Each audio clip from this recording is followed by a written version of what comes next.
একই অঙ্গে দুই ভূষণ। এক্ষুনি তুমি বরফে হাত দিলে, আবার এক্ষুনি তুমি বালিতে হাত দেবে। এটাই তো তোমার কাছে বৈচিত্র্য,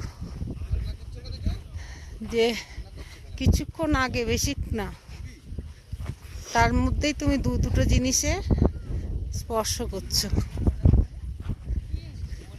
বৈচিত্র্যময় ভারতবর্ষ।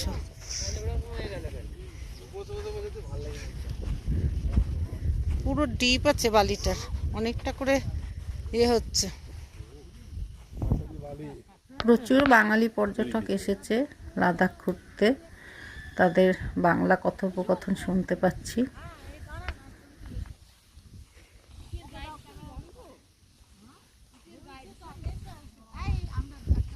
সবারই এক বক্তব্য, দেখে আর ভক্তি আসছে না কাউরিরই।